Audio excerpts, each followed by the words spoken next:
Okay, welcome to another episode of Warriors Whiteboard Wednesday. Tachi Miller from Warrior Concepts. Of course, you already know that for one reason or another. Anyway, this episode, we're going to take a look at this. There's a technique. Most techniques are just examples of concepts, right? There's this concept of ikichigai. Spoiler alert, this is actually a pretty common Japanese phrase, but we'll get to that, okay? So I titled it Sneak Attacks because people looking for ninja stuff, no. There is a surprise or a sneak attack kind of thing going on in it. But what I want to do is I want to take this model and I want to break it down so we can explore. It's kind of a balance, right? The art, the science, the strategies and tactics for getting the jump on somebody, right? How do you do that effectively, and why would you even do that? Okay, so again. Well, let's just start back. Ikichigai, there are a couple I believe there are a couple of names across the different lineages, but the one I'm pulling from is a kata from the Takagi-Yoshin view, right? One of our 9 lineages. And so this particular technique, like many in the Togakure school, the Koto use Chuden no Maki, the middle level scroll, they really can throw some students off, right? They can really disrupt or mess up their sensibilities. I know they did mine way back in the day. When I was first introduced to these things, there was a, not just kind of a confusion, there was a visceral response, like, do I really want to be a part of this kind of training? All right. So again, before we dive into that, we really need to talk about this thing, right? Because there can be a spoken, unspoken, conscious, unconscious, whatever, belief system that maybe it was just me, but I don't think so, because I regularly experience it with students, and a lot of my peers had it and whatnot. But where we run into this thing where, based on prior programming, belief system, how we identify as a person, right, at a very, very deep level, there can be this thing where I'm the good guy. The good guy doesn't attack first, right? That's what the bad guy does, right? I mean, that's what he does because he's the bad guy, right? And so there can be these other things as well where you know, we always fight, right? All fights happen where, you know, we're face to face, nose to nose, toe to toe, that kind of thing, and we're trading shots across here. There's kind of a zone that we get in. We try to maneuver and whatnot, but it's very little variation off of center, right?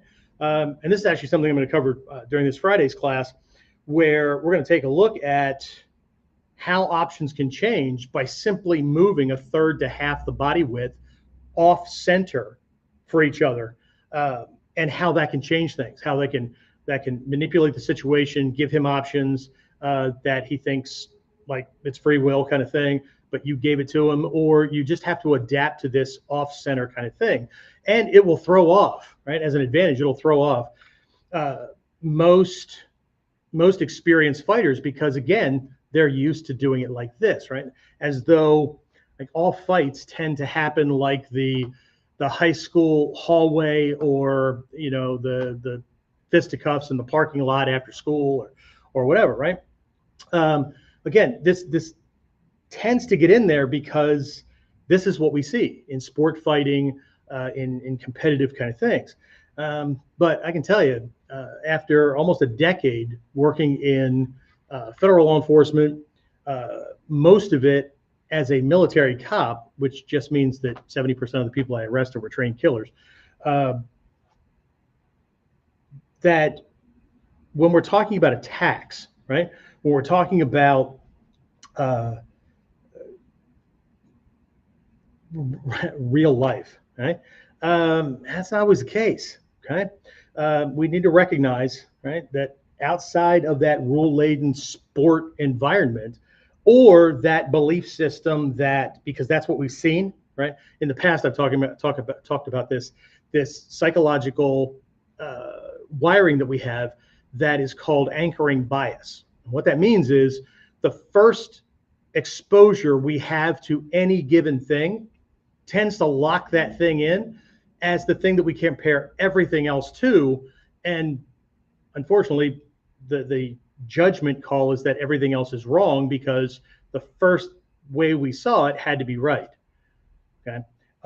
And so here we are, right?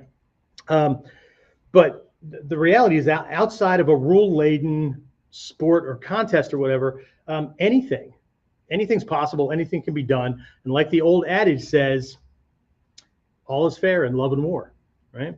So I've actually had this experience in my dojo over the years where a fighter of some sort or a martial artist will come in and want to spar, right? And my normal answer is, I don't do that. See, because I'm not risking losing my liability insurance, something bad happening, whatever. And usually I can forestall him long enough. I don't care if he leaves thinking that, I'm just, I can't possibly be that confident in my stuff, because if I were, then I would spar. That's not it, right? I don't spar. Legal reasons, lots of other things, right? But every once in a while, I get somebody that pushes it and gets to that point where it's obvious to me they're not leaving, right? And so what I do is wherever, in whatever dojo we had, right? In this case, if I'm at the front desk, it's just right behind me. We've got this forms organizer where our student curriculum and all kinds of stuff is, right? So I just reach back there and I grab this sheet of paper and I turn it around so we can read it. I put it on the counter and I slide it across. And I say, I'm going to need you to sign that first. And it's a liability waiver. Why do I need to sign that? Because that is going to help me regardless of who wins and loses. Well, whatever, right? No. See, I need you to sign this because you're backing me into a corner, and I'm here to tell you that I'm not losing the school, and you don't get bragging rights when you leave, right? So there will be no rules. No, there's got to be rules.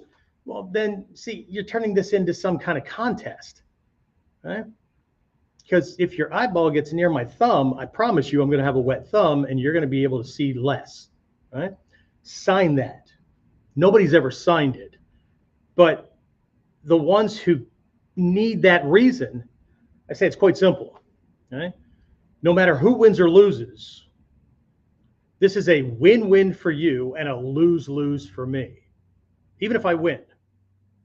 And most people don't understand that. See, if he wins, he didn't just win the sparring match. He's going to get bragging rights. Okay? It's not a downside for him. If he loses,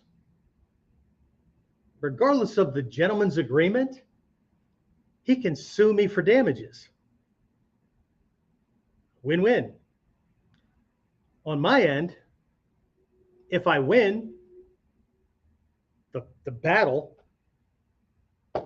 he can sue me. I can lose my insurance. The school can go away, right? It affects, the other loss is if he wins, he gets bragging rights. So he's out there telling everybody else in the fucking neighborhood that I don't know my shit. So now this affects the dojo, the students. This is in part how I take care of my family, which means now my ability to do that is crippled. How long is it going to take to replace all? See, right? So, and from a ninja's perspective, this is a hugely important thing, because most fighters can't see outside of that little pocket in time when they decide to fight or they accept a challenge. Right? The strategist, the tactician, sees the big picture and decides whether or not any given option is okay in that moment, right?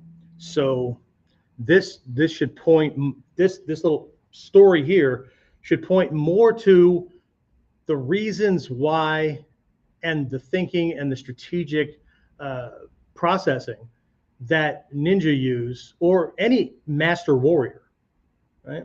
And how that's different from, let's say, the soldier who has given up all choice, right? They fight whoever the government or their leaders determine is the bad guy, or they, you know, haul ass, hope they never get caught, because on the books in the U.S., you know, bailing out is punishable by death, right? So anyway, and fighters tend to fight for trophy, bragging rights, belts, whatever. Okay? I'm not saying that there isn't gray area in between the three, but this is a hugely different thing. Okay, so, and this is going to be important as we move into this kata, because we're going to go way beyond. Wait a minute, you attacked him first, and you attacked him from a blind spot, and right? You didn't give the guy a fair chance. Who does that? Right? And again, this is what shook my sensibilities, right? Because I saw myself as a good guy. I was raised by an abusive stepfather. I was raised in the inner city. I saw violence all the time, right? Made a decision at a very early age. Not going to be that kind of guy, right? I already started thinking about becoming a police officer or military or anything that was going to be able to protect people from, which required that the aggressor acts first. And here we are doing one of these techniques where it's just WTF, right? So anyway, again, the reason this technique disturbs a lot of students is that the defender, we're still in the role of the defender or the protector, right? Preempts things with a surprise or a sneak attack. And I just alluded to this, they target the initial attack happens from the bad guys, the opponent's blind spot, right? So we can't see it coming. Right? It's a total surprise. It's not like teenager martial arts tactics where my hand goes over here so I can pop him with the other one. No. His brain is confused on like 3 different levels. Okay, so we'll talk about this. And I'll describe the kata here in a minute, right? But again, this really shakes people up. So I think it's important that before we even take a look at the kata, that we start by taking a look at several reasons why we might do what the kata is teaching, or those kata I talked about in the Kotoryu or Togakure, right? Why that would be a good choice from the perspective of the good guy, right? Because this is psychology, right? Many of you follow us along a lot, but for those who don't, in our Gyoko school, there are these 8 areas of training and development. And they're not 8 areas of techniques. They're not 8 areas of skill or physical skill.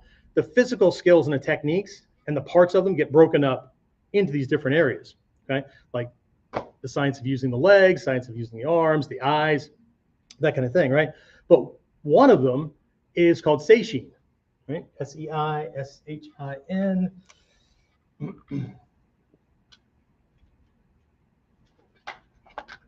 That one, right? Hopefully you can see this. The markers are doing weird things. Seishin can mean everything from personal development to clarity, personal clarity, like know thyself. But just generally speaking, it's about knowledge about myself, knowledge about different martial tactics that other people might be using, knowledge about knowledge, right? This falls in the Ninja no Hachimon, the 8 gates of the ninja. There it's listed as Ninja no Kyomon. Kyomon is Kyo is another way to say knowledge, or you're studying something, or it's a teaching, that kind of thing. And then Mon just means gate, 8 gates, right? So each one ends with Mon. Ninja Kyomon is that gate that does 2 things. One, it allows us to know as much as possible about the world so that we can carry ourselves.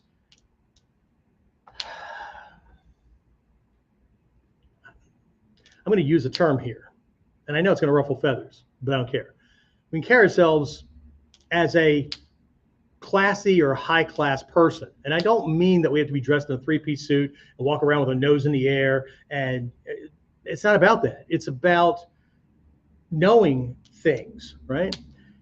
Because the more I know, the more difficult it is for somebody to blow smoke up my ass and convince me that something is true that isn't, right? It's harder for, I don't know, it's election season here as I'm recording this, right? So it's harder for these jackwagons that have their sales pitches to get me to lean in one direction or the other, because not only am I paying attention to the issues that normal people see, but I'm also paying attention to the issues that they're trying to push.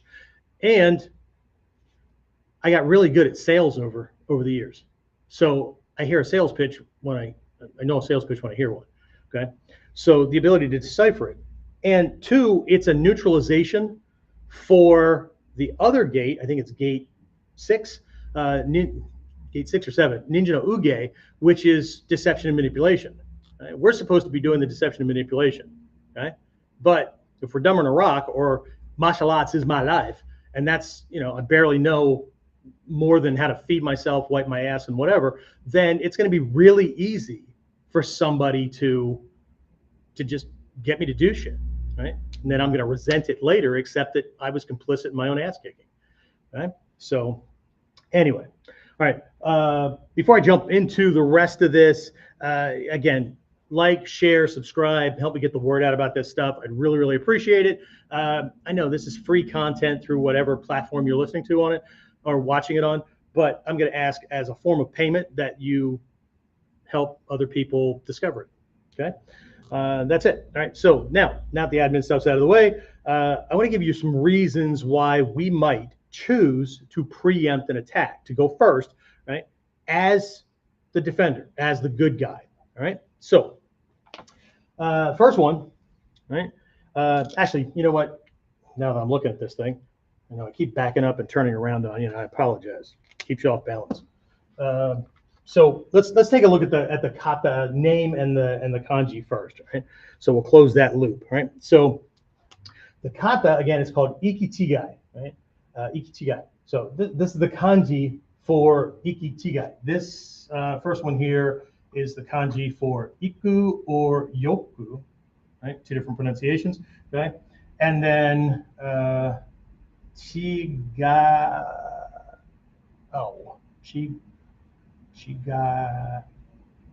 I think it's chigao, right? It's a long thing here, right? Normally what you'd see is not just the two kanji that were borrowed from the Chinese language. The kanji in Japan were borrowed from China, and then what they do is they modify these things to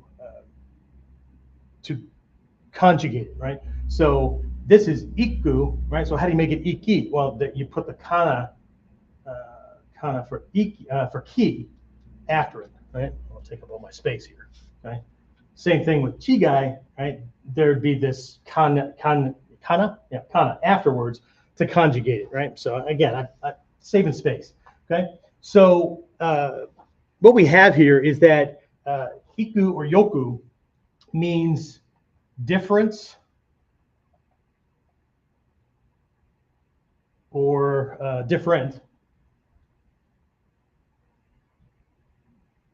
Okay. It can also mean, it can imply like contrasting, in opposition with, that kind of thing, right? Okay. And then chigai is a line, right? It's a line.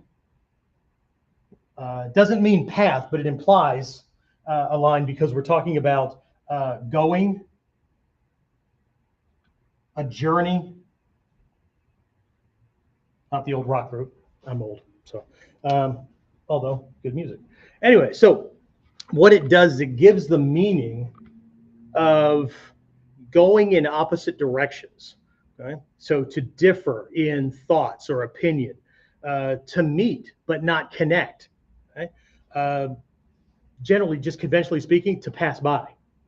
Right? He's walking his path. He's on his journey. Who knows where from and to?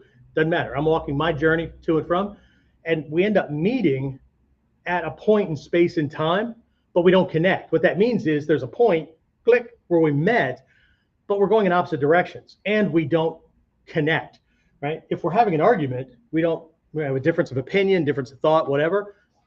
We're meeting, we're here having this thing, but there's no connection, okay? There's no agreement, that kind of thing, right? So again, it's a journey, right? But it's a conventional phrase. In Japanese, it just means to pass by, okay? So that starts to hint at the very first part of the technique, although that's often what looks like the first part of the technique, okay? So, but why do this, right? Because let me see, I'll look at my notes here. Oh, okay, I skipped a piece here, right? So let's describe the kata. So for those of you who don't know how this works, ikichigai, right? We're going to be passing on each other's left. Okay? Now, this is something I've thought about for a long time as to why folks from the other side of the pond, right, from the English side and whatnot, and the countries that picked up the automobile and whatever, and so everybody's just driving on the left, right? And then here we are driving on the right, and countries that we've kind of helped develop and whatnot, well, they end up driving on the right. Right? Well, why is that? A long time ago, I thought, well, you know, the British decided, or they developed something, and as American bastard children, we were just going to do it the opposite way, because just like all kids that reject their parents, not doing it that way. So I'm going to do it the opposite way. Okay? But then I got to thinking about this based on things that certain teachers gave me about how things set up in ancient Japan based on a warrior mindset. Okay, and this will bleed over to you know, that position where how dare that man subjugate that woman and make her walk behind and one step to the left, you know, that kind of stuff, right? Or one step to the right, or however it ended up working out. But I've always tried to kind of lean to the side of human nature where protection and that kind of natural order was in place, as opposed to ownership and all that. Did that exist? Absolutely. Okay. However, if we dig into history a little bit more, we might find out that the bullshit that we were fed for why it happened, it's not true. Okay. Like ninja were poor farmers. Okay. So think about ancient Japan or Europe. Okay, Middle Ages, all that kind of stuff, right? Knights of the Round Table, the whole thing. Where's the sword worn? Since only 7 to 9% of the population across time, we don't have more left-handed people now than we've ever had. So 7 to 9% of the population of the world in all times is left-handed. So most people are right-handed, right? So the sword is worn where? On the left hip, okay? So if I'm walking past people, or I'm riding a horse, I'm certainly not going to be passing by somebody where they can reach out and grab a hold of my weapon. Or if they go to draw theirs, I have to draw it out away from the battle and then try to come back. So I'm going to pass in a way that this is as far away from them for safety as it needs to be. And then if we go into action, the drawing puts the weapon at them. Okay. So, and then if you think about sword swings and cuts and all that, somebody that you love and you're trying to protect, you do want them. In an age where bandits and all that shit were on the road all the time and anything could happen, I want them in a pocket that's going to be the least likely for my weapon to injure them as I bring it out or as I use it. But hey, that's just me, right? Okay, what about this damn American thing where you're driving on the right side of the road? Okay, sidearms, guns. Okay, the sword goes from here, turns into a gun over here. I have the same problem if I'm on the left. So I go to the right. Riding a horse, whatever, I can engage this way. I'm not stuck in here, right? Everything changes, right? And again, it's about mindset. So the study of martial arts is the study of warfare. not just a style, not just a system. Right? It goes way outside of this is how we block, this is how we kick. Okay, great. Why? Well, that's the way it's done. Well, then, great. You hold on to that. Okay. Not like choosing to walk through the world as a cripple. Anyway, so we're passing, right? So we've got this passing by thing. I'm walking, he's walking, right? And as we pass by, my limb is going to breach from his peripheral vision. So I snag the hand that's on the same side. I snag it and swing it up behind him this way. And then I turn back and pull it in front of him.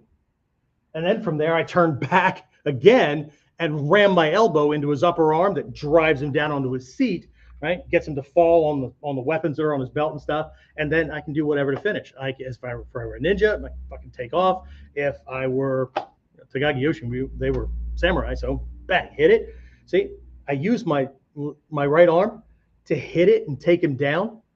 So my hand's right there where my sword is. Take him out, okay? So it's this confusing kind of thing, right? I'm going to back up here a little bit. So it's, if I shadow box it, right, we've got this 1, 2, 3, and a hit, right? I went out of frame, but I passed it off to the other hand, and then I'm going to hit, but I'm also going to take this leg and step behind his, so it creates a rear throw, right? So it happens very, very quickly, right? But it just slings this guy back and forth, right? Well, why does he let you do that? Why does he just freaking get away from you? That's a good question. Okay, we'll talk about that. But before we get there, I may need to change color here because I don't know that you can see that orange very well. I'll just write over it. It's okay. All right. So again, let's go back to this. Why attack this way? Why initiate from a blind spot, not nose to nose, toe to toe, and why do it from an angle, right? Why am I flanking this guy? Okay, so I'm going to give you 3 reasons when you think about this, because again, I was all caught up in bullshit. I'm attacking first. That's wrong, right? I mean, this is right. So short of this being an assassination technique, which it can be. Okay, let's take a look at 3 reasons the good guy might. Right. So the first one is a police officer or security. Not that I have any experience in either of those. Right. And so I need to get the jump on somebody, bail jumper, somebody that's got a warrant out, or they started some shit. Me and my partner show up on the scene, and if I say you're under arrest, turn around and put the handcuffs on, shit like that, right?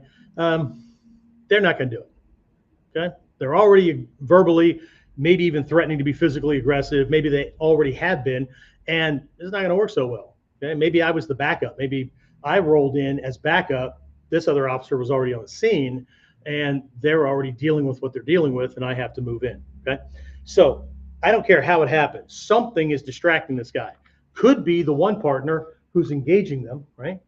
Somebody breaks into your house. It's your wife saying, "Get out! I'm going to call the police," whatever. While he's busy smirking and whatever, or I don't know, peeing himself because your wife's intimidating. Who knows, right? What I'm going to do as the proactive partner is I'm going to flank him, and then I'm going to come in very quickly and hook that arm in a way. And it's not just swinging it backwards, because that lifts up on my shoulder and it lifts me up off my feet, and it's really easy for me to just step. Okay, it doesn't work that way. It's a swing back and keeping the hand level or with a slight downward pull, so it takes them off their heels. Right.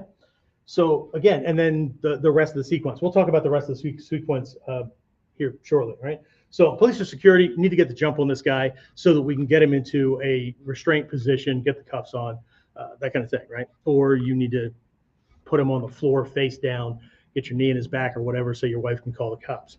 Whatever. Okay. So another one is size difference.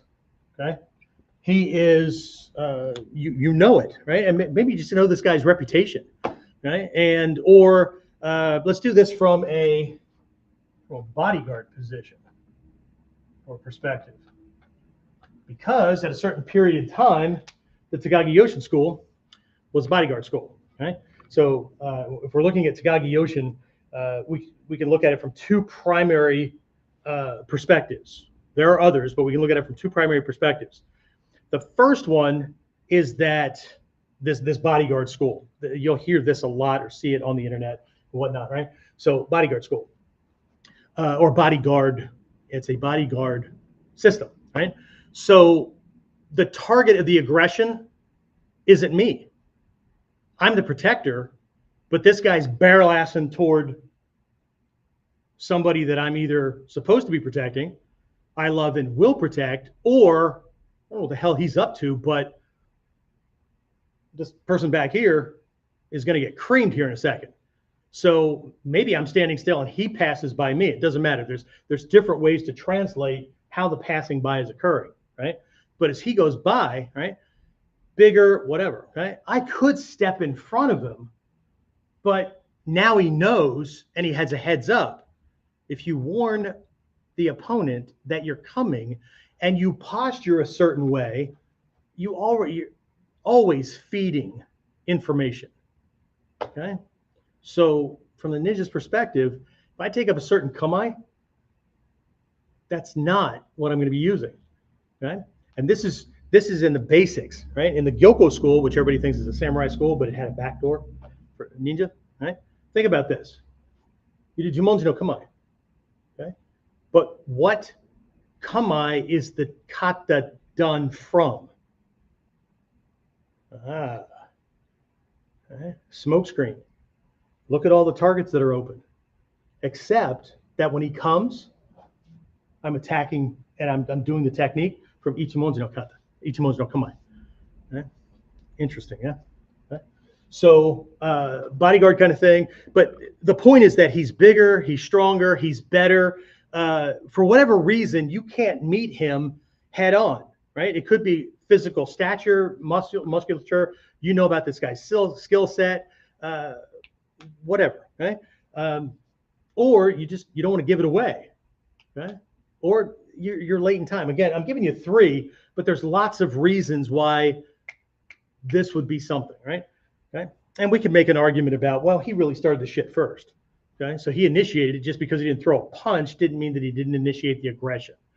Okay. So different ways to look at this. Are we looking at it physically? We're looking at it mentally. We're looking at it spiritually, emotionally, with intent, whatever. Okay.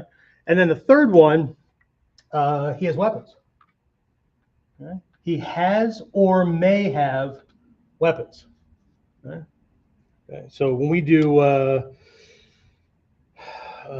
disarms for handguns and things like that, or we're just doing our taijutsu, sometimes we'll do things where our partner can hide a weapon on their body. Sometimes it's overt, could be a pistol, handgun, could be a knife. There's certain places that they're carried. There's certain places that, at least in the US, they're typically carried. Okay? And so even if they're concealed, 90% of the time they're in one of two places. Okay? So I can, right? And so what I want to do is I want to move and I want to enter from that kind of perspective. Okay? So weapons, right? So if I approach from the front, right? If I'm walking straight at him and he gets suspicious, think about ancient Japan. What's he going to do? Right? That sword comes out and whatever. Okay, so right, there's a problem. Okay, there's lots more. I'll share another one here at the end if we have time. That is very, very sneaky. Okay, we're going to go past sneaky to very sneaky. Right, and this speaks to the dynamics of warfare that I mentioned earlier. Okay, in Love and War, all is fair. Okay, these are the kind of pockets of training that I've had with these things over time. Okay, where everything got really dynamic and really had to think about how devious, how messed up a situation can be. And there's a way to do this where the person who's going to do this thinks that they're in charge, and then all of a sudden something drastically different happens. And this is what plays into the Kyujutsu Tenkan Ho, disguising truth and falsehood, allegiances, alliance, all kinds of things, right? So anyway, we'll get to that. Okay, so Because of time for today's class, we're going to focus here. Okay. Now during the Friday class, we're going to start with this, but we're going to be looking at all kinds of different alignment things and whatnot. So if you can make it for that, there's the link. So most of you know about how signing up. I don't know that my guy got a chance to adjust it yet. So if you go there, if the buttons are active, you can sign up for the class, even if the information on there is still from last week's class. Within, I don't know, an hour or so, it'll all be converted if it's not converted now. But either way, you can go there and get signed up for the class. Okay. But anyway, all right. So let's look at some of these reasons here.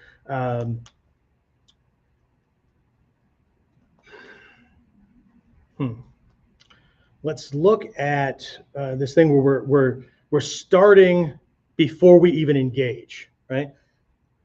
About making the choice to move forward, right? Okay, but because I already talked about part of this, but let's go back to ancient Japan. Let's go back to Sengoku Jidai Warring States period, early Edo period, Kamakura era, that kind of thing, right? So here's a pop quiz, and the pop quiz points to 1 and 2, but that's again, people often train thinking about ancient Japan like they think about today, or like the way life is today. Okay, so here's the question: if swords were worn by both of us, granted, a ninja operative may not be armed, right? But let's go to samurai on samurai, Takagi-Yoshin, whatever. Okay, if we're in a warrior class in ancient Japan, we're both wearing 2 or more blades, okay? Daisho, long sword, short sword. Somebody might have a jitte. There might be a tanto in there. Who knows? We might be walking down the street with a freaking spear, or we might have yumiya. We might have a bow and arrow kind of configuration going on. Who knows? But if we're both wearing swords, right? If I'm wearing a sword, if I'm carrying a sword, why not just draw my sword and initiate that way, right? Why not just try to get the jump on him, or just settle it like warriors, right? Why not? Right? That's how most people fantasize anyway. Right? Why would we do something like this? Right? Well, we already talked about, he might be bigger, but whatever. Okay, so I'm going to give you 3 reasons. Again, lots more. I'm going to give you 3 reasons to not draw your sword first. Now, when we say not draw your sword first, replace the word sword with fist, knife, the picnic table, whatever you're going to use as a weapon, right? So reasons to not draw your sword first. The first one is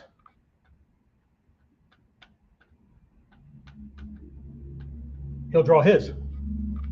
Okay, he'll draw his. What does that do? Okay, well, I draw, he draws. Yeah, but as soon as that happens, this engagement, this fight, just got escalated to its highest point. Somebody's not going home. Okay, so we do all this training to extend our lifespan, knowing that we're going to die sometime. But right, if I can arrange things, if I can adjust, right, so that I stand a better chance of going home than he does, why would I not do that? Right? In the police world, right, I'm going to do it because it stands a greater chance of me getting this guy in handcuffs and him than it is for him to run away, or we get into a scuffle and he gets either mine or my partner's weapon, and then goes off and shoots a kid or robs a store and kills somebody or whatever. Right? So again, we want to make sure we don't fall into that trap that a lot of people do, where we don't think big enough. We can't see the forest for the trees because not we, because we're all enlightened, right? But we don't have this imperative need to be seen as the guy. Right? Your close circle should feel safe and protected when you're around. But if you're like a lot of these clowns and they make sure that everybody knows they're the guy, That's the guy that's getting shot by the aggressor when they move in to take his family or whatever. Okay? So interesting stuff. Anyway, so again, if I draw mine, he'll draw his. Okay? And then I have to hope that I'm faster. I have to hope that I'm better. Okay? So this can help to neutralize things, right? And again, it can go on. So that maybe I know I'm not as skilled. This guy's got a reputation, whatever. Okay. Or in the context of an attack these days, this guy starts moving around a certain way. He postures a certain way, and because of my research, I identify that style. Maybe I'm really good at punching and kicking, but my grappling and my throws, my wrist locks and all that, not so good, right? Or conversely, I'm really good at that kind of stuff, but I'm not so good at punching and kicking. And so, I realized that this is an unbalanced kind of thing, right? So all different things here, okay? So number 2, legal reasons. Yeah, even in ancient Japan, okay? I'm going to call this rules of engagement. Any of my vet friends know what I'm talking about here. Okay, rules of engagement, right? Even in ancient Japan, there were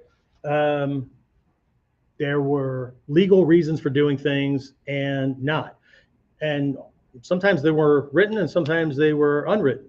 Okay, the idea of seppuku, ritual suicide, okay, was not always done because a samurai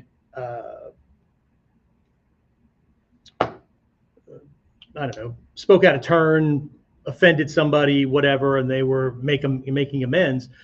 Sometimes that was the legal punishment. You were found guilty and you were allowed to take your own life instead of being humiliated by being hung or, killed by somebody else, especially somebody weaker and not a warrior. Okay? So, but there's legal rules of engagement kind of things. Okay? So if I draw my weapon, the average perception of people out in the world is I'm instantly the aggressor. Right? If I bring my hands up, right? This guy steps in and he's obviously, this is an attack. I didn't agree to show up at the mall parking lot at 4:15 in the afternoon so we could settle this like warriors, whatever, right? He's coming in. But if my fight system tells me that to defend myself, I'm going to take up this position, there's a commotion. These people didn't see anything start. They see a commotion. He's still like this, right? Moving in. They're going to translate based on body language first because that's what they see. Remember the anchoring bias I talked about, right? And if they see me in this position, even if inside, head and heart, I'm in defense mode, they're going to translate what they see, okay? And it's going to be damn near impossible because that's how they're going to communicate things all along, right? You look like, so therefore you are. That's how the average brain works. Right? We do it all the time. Okay? The trick, and why we go through Mikyo training and do the philosophical stuff and all that, is to know that happens because it's the way the brain processes, like anchoring bias and all that. But you don't have to be trapped by it. Does it exist? Abso-fucking-lutely. It's a survival mechanism.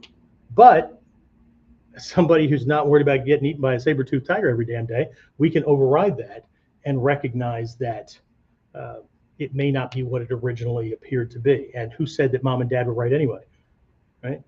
Who'd they learn from? Did anybody along the line of all these people that passed all this stuff down to you before you were 5 or 6 that you take for granted, did any of them check their sources to make sure that that was the absolute right way to do things? Probably not. Okay.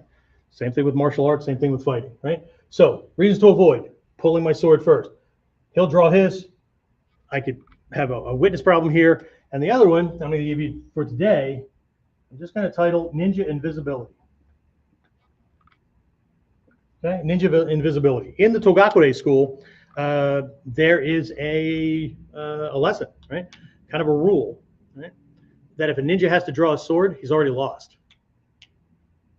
Whether he walks away alive or not, because it has nothing to do with the fight. It has nothing to do with the attack. It has nothing to do with the winning and losing that most martial artists think from or about, right? It has to do with, if you had to draw your sword, you've been detected. You've been found out. They know who you are. They can track you down. If they can't track you down, they'll just round up your family. Okay? If they can't hurt you, they'll hurt you by hurting those you care about. Shit happens all the time. Right? So what we're looking at here is this technique. When we do it from a blind spot. We keep him whipping around, crashing to the ground, and then we can either book or finish him off. So can't identify us, let alone tell anybody else who we are or what we look like or anything like that, right? So it's not like we disappeared, but we created a situation where his brain and his eyes couldn't focus on anything enough that he could describe me later. Right? And this is important when you're dealing with somebody who's career criminal, thug from a gang. Right? You can win that fight and beat the shit out of them. But if they can describe you or they know who you are, you don't have to worry about them anymore. You have to worry about what? Dozens? More? Okay? This shit goes way beyond, right? And this is why you have the field operative, you have the pawns, right? You're willing to sacrifice on these guys. They know how to fight, or they're going to give it their best shot, and whatever. Right? These are the guys with the mentality that's every challenge. Let's figure this out. Okay? And then you got the tacticians. These are the guys that they agree to take you on, and you think they're coming at you a certain way, and then they tag you from a different direction. And then you have the strategist, right? Who you never see coming. You may have an inkling that it was them, no evidence, no proof, nothing leads back to them. Different levels of thinking, not just different levels of technique, different levels. There's a whole different level of martial arts, different types of ninjutsu. All right, so let me see what I have here. Let's see.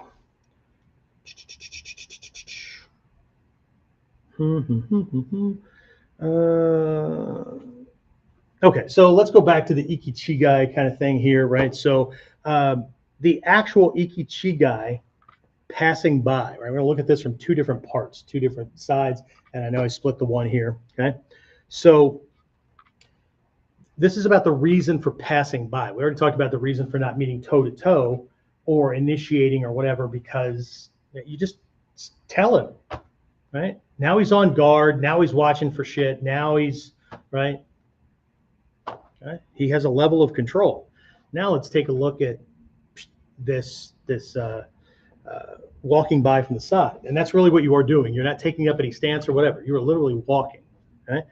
And so what this allows me to do, this passing by kind of thing, right? Because there's a correct distance that has to be maintained. Right? If it's too far, you're going to have to move in to do it. He's going to see your body move, or he's going to feel you, right? If you're too close, he's either going to just naturally move away to pass by because that feels uncomfortable, or you're going to trigger his defense mechanism, and then that weapon's going to come out, and you got problems, okay?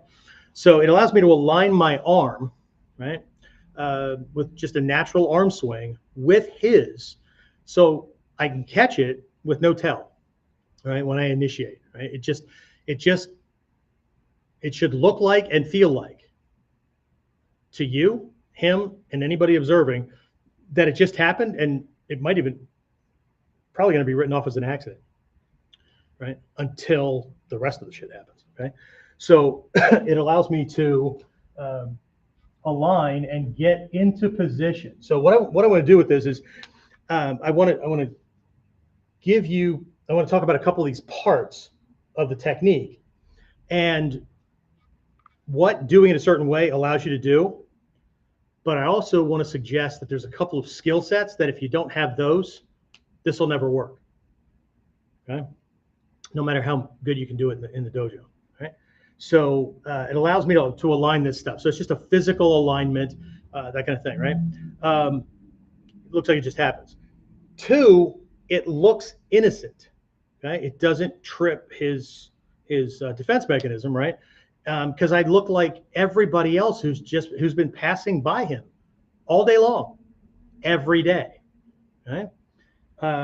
But this requires a really high degree of self-control, and actually the opposite of the skill set that's needed to pass the fifth dan test, to be able to sense the saki, the force of the killer. Okay? In the upper levels, beyond fifth dan, for anybody who actually practices anything other than more cool, slick techniques, leading up to the fifth dan test, for those of you in the Bujinkan and you know what I'm talking about with this saki test, and feeling that intention, that force, it's force of the killer, the murderous intent. That's what saki means. The first kanji for the saki part, right, means murderous or killing intent kind of thing, and then murderous, yeah. And then the key afterwards is energy, right, or spirit. Okay, so you're detecting that unseen, right, because you do it from behind. Okay, so the omote is the detection of it, but the omote is also the ability to project it, right? How do you hide something? How do you conceal intent, but you don't know how you create it, right? Because there's a whole modern science that points this stuff out. When you try to conceal something, it doesn't matter if it's truth or a lie. Certain body language cues that you have no conscious level control of. They're all controlled subconsciously and unconsciously. These things fire, and the average human being will go,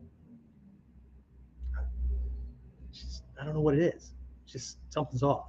Okay. Those who know that combination in neurolinguistic programming and in the stuff that Paul Ekman discovered and turned into a whole science, facial microexpressions, those kind of things. It's called masking. So I may not know what you're lying about, or I may not know what you're hiding, but there's this sign of it, and that triggers suspicion, triggers in a life or death kind of thing. I don't want to trigger anything. Okay, so beyond fifth dan, you're working more and more on the picking up of intent, but there's this phasing over to the Ura side where you go from understanding how to project intent, get somebody's attention from across the room without waving at them, without glaring at them, that kind of thing, to get them to move in your direction. And then that gets flipped to where you can make them not pay attention to you at all. Really high level stuff. So in the scrolls, it's called becoming invisible in the eyes of the enemy. All that. We talked about this in the last episode with Mitsubishi, the blinding powder. That was an expedient when the ninja families had to turn out ninja warriors over and really fast because of the war and the warring states period stuff that was going on. So blinding powder and shit like that was an expedient. It was a makeshift kind of thing, right? The stuff from the scrolls is you get to a point where he doesn't even pay attention to you and you're right in front of him. Right? It's not like he sees through you. He can see you. You're just like one of the great people in the world. He sees you, but it couldn't describe you 2 minutes later. Right? We have people that walk past us all day long like that. In the cities, holy shit, people intentionally tune out. Right? I'm surprised that most people who live in cities don't see themselves as great people. Right? But this requires that there is no projection of intent. There's no tell, nothing like that, right? That this thing can just happen. So we go from off, just right? Everything about me, intent, thoughts, body language says, who knows? I'm going to the store, I'm going home. He has no idea where I'm going. I'm just going. See, I'm just going. I'm on my own little journey, right? And then all of a sudden, light switch gets flipped. This guy's down on the ground, I'm gone, or he's gone, whatever. Okay? So this is the base. This is the easy stuff where it just kind of happens. It's the physical technique. This is actually what allows this to happen without him killing your ass before you get a chance to do the technique. Okay? So, because this is not as easy as it looks. Physically, I get the moves. Physically, I can get good at the moves. From a life thing, against somebody who's a warrior, who's on guard, who's looking for shit. Yeah, okay. Number two, right? Everything else in the kata. Everything else in the kata is done because of that. Okay? Everything else in the kata is done to keep him from being able to either catch his balance, but keeping him off balance isn't just to take him down. When we break somebody's balance, there's this moral response where their hands move away from their body to catch, to neutralize. And if his hands are moving away from his body to counter his balance, they're moving away from his weapons. And even if he was in mid-draw, things are going to freeze. Okay, so the baseline is keeping him off balance, but it's to keep him from being able to get at his weapons. Okay? So again, when I'm doing that technique, right, I snag right hand to right hand. We're passing by. I understand I'm not using my sword. There are variations where you use the tsuka to do part of the technique. But in this case, when I'm walking along, right, his left hand is on the saya as he's walking. Right? Right hand is hanging down. He's ready to go. Okay? So the surprise attack is to catch his drawing hand and move it away from his weapon. So his next action, since he can't move his hand back quickly enough, the response is to just turn the sword, put the handle in the hand. And then he can draw from here. And now his weapon is out. Right? He can pass it off to the other hand. You can hold on to this one all you want. Run you through with this one. Okay? So we snag this one. He goes to turn, which is why you turn back and smash or pull through this arm. So as he goes to turn, he's shoved forward, and again, it moves the sword away from him, right? I'm the bad guy, right? So he's turning my sword away from him, right? Again, moving it so that even if I was going for it, because my balance is off, is caught. And then, right, he's going to try to do it again. He's trying to get at his damn weapon. Single-mindedness, okay? It's a problem that people have when they carry a firearm, and they never think about the fact that they might have to operate like they're unarmed if the bad guy has his freaking gun out first. Okay? I carry, but I'm also well versed at this because if he's got it out, that's nothing compared to dead 5 times over. Right? So from here, right, we do it in a way that forces this leg to step, right? So now I'm behind him. So now it's just a matter of turning, checking the leg, hitting here, and now I fall. And what am I going to fall on? My sword. It's in my obi. Okay?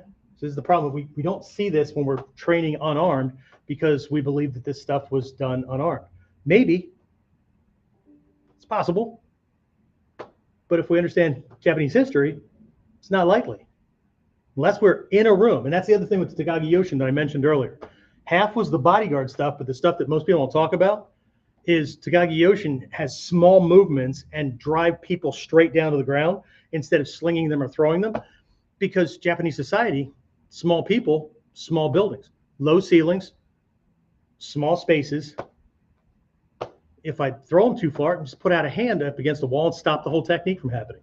Right? So I need to be able to operate in tight quarters. So we focus on Takagi-Yoshin from the perspective of being like between cars in a parking lot or any tight space like that. Okay? Being at a, who knows, at a party, at a fair, any place, at a concert where freaking people are just right up against you. Right? You need to operate in a very tight space. Right? So anyway, okay, so what I have down here. So everything here, right, is about the balance and the weapons, right? Balance, weapons, but still that's the moves, right? That's the moves, okay? All of this down here, timing and tactile sensitivity. Okay, you can feel as he's moving because there is a best time to catch him, right? If you're early, he's going to adapt to it because you don't have him locked so much. If you're late, you're going to miss it because he's going to get out. Okay? So there's a point in space and time for each of these pieces to catch them. Right? So I need to meet him. Right? So I'll steal a minute here. Want that last part? Okay, that super sneaky one. I'll describe the scenario. So one time one time at band camp, no, one time at ninja camp, we were working on Ikichigai. So we're working all these different variants and things like that. And so we did it one-on-one, and then we did it two-on-one. So maybe we're in the guise of, the samurai cops, and we're going to take this guy or whatever, right? And he knows people are looking for him, or he gets suspicious or whatever. So we're walking and talking and, having our little conversation. And then at a certain distance, right, I break off and start a conversation with him. Okay? Hey man, you got a dime? You got a dollar? You got the time? Whatever. Okay? Quick draw on me, and then the guy, my partner, just keeps walking forward. So I just draw his attention so that he can snag this 2-on-1. Okay? And then we did 2-on-1 as well. Okay? So we did that a couple of different ways. And then the one that blew my freaking mind, because that's your job, that's your teacher's job, to always push things outside of the paradigm to make you think about problems. Because the better you get at certain levels, you're not worried about the conventional everyday shit. There's other problems. Okay, kind of like when somebody has a martial arts training group or a dojo, right? They already know their stuff, so the problem isn't knowing stuff to teach. The problem is getting students to join your club. Great. So you learn how to do that. You figure out how you're going to explain things to them and all that, so you can get more people to say yes than to say no, whatever, right? And then, but see, you solved a problem. The problem was getting people in. But every time you solve any given problem, you create a new problem, right? At one point in time, you had a boyfriend or a girlfriend problem. I don't know who I'm talking to, so whatever, right? If you're a guy, you had a girlfriend. I'm not playing the 2024 shit. Anyway, so you had a problem where you didn't have one, okay? And then you got one, then you got a different problem. Same problem that the martial arts student or martial arts teacher has in their group or their dojo or their club, right? I got them. Now I have to do things in a way that keeps them without them feeling like they're trapped. So how do I teach? How do I present? How do I guide? How do I motivate in a way that makes them want to continue their practice longer? So a lot of people don't know that skill. So when people join, and then a class or a month or a week or whatever later, when they quit the teaching, it's just easier for the teacher's ego to go, well, people just aren't fucking committed. No, maybe you just either suck as a teacher or they didn't get what they were looking for. So here's the ninja way of teaching. People came here looking for things, right? And they've been skewed by movies, TV, books, fantasies, bullshit, imagining themselves the ninja that's one guy taking on a fucking warehouse full of mafia with machine guns and shit like that, right?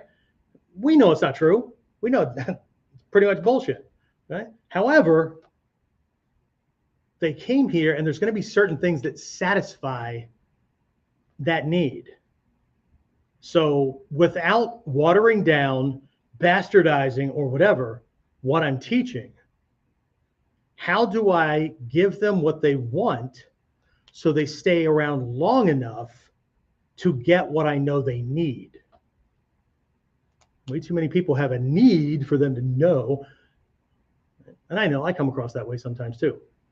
But I also do it to vet people because, right? Anyway, so, but the sneaky part is the way the scenario was set up, the way the demonstration was set up, that we didn't realize until like the technique was almost over in the demo before we realized that the wrong person was on the ground. Okay. So here's the setup. Me, my partner, we've already worked it out, right? Okay, so I'm going to distract him. You're going to take him. Okay. We go walking in as the range closes. I take a step in this direction and then turn and snag my partner's arm and do ikichigai to take him down. And then this guy moves in, because what he doesn't know is that before we arrange to move in to take him, right? He's my guy. Dude, we got him. He and I already had a meeting. He's the one that has to go. Okay? Hatsumi Sensei taught about this a lot, especially in the upper levels. Okay? It's warfare. Okay? The old saying, you keep your friends close, you keep your enemies closer. Okay? But we have a history, a long human history of allegiances changing literally overnight. Right? So one needs to be careful about stopping at a certain point in their training, but they even have to be more careful about settling into that overconfident, arrogant mindset because they know their stuff, that they really don't know enough about the way shit happens outside of, oh yeah, right? That kind of shit, right? Because as a cop, I've seen that shit happening. You know, the pushing and shoving, and these guys are squaring off, and then one or both of them slam somebody right next to them because they did that fight, because they know that everybody in the area, fight, right? Everybody free, everybody starts gawking. It becomes the distraction for the actual attack. It's not about fighting. It's about surviving an attack designed to crush you. Okay? And that's where we're going to end. This is about sneak attacks. But if we dive into the principle on the omote side, how do I sneak attack somebody else? But the smart practitioner, you, right, is going to reverse engineer this and go, holy shit, somebody can do that to me. So there's probably a distance that when I'm passing by somebody is going to be better. It's not huge where I look like I'm avoiding him because he stinks or something, right? But it's just enough that if he tries something like that, he has to overreach, and my brain picks up on it. He can't get in there, because one of the big things in the Takagi-Yoshin is that, and I know how people practice, but the initial attack, whether it's a grab or a punch or whatever, is never straightforward. It comes in at an angle because he has weapons. The swords are in the belt or whatever, and he's moving in a pocket that makes it more difficult for this person to close off that space. And it's part of an ikichigai. Walking, bang, defend against that. Okay? So that should make you look at your uke nagashi from a whole different freaking perspective. All right? This is some cool shit. This is some cool shit. But for a lot of people, it's too much fucking work. And everybody gets to choose. Red pill, blue pill. Red pill, figure out how far the rabbit hole goes. Blue pill, tell yourself whatever you want. Okay? Go back to sleep, tell yourself whatever you want. Okay? So that's what I have for this week. Hopefully it served you. I know we went over our normal hour. I apologize. This thing started off as a 40-minute kind of thing. But anyway, it's here. Okay? So if you're catching up on this on the recording and you're after Friday, August 9th of 2024, then you will have missed the Friday class unless I have it available some other way. Otherwise, hopefully I'll see you for the Friday class. There you go. And that's it. So if I don't see you then, I will see you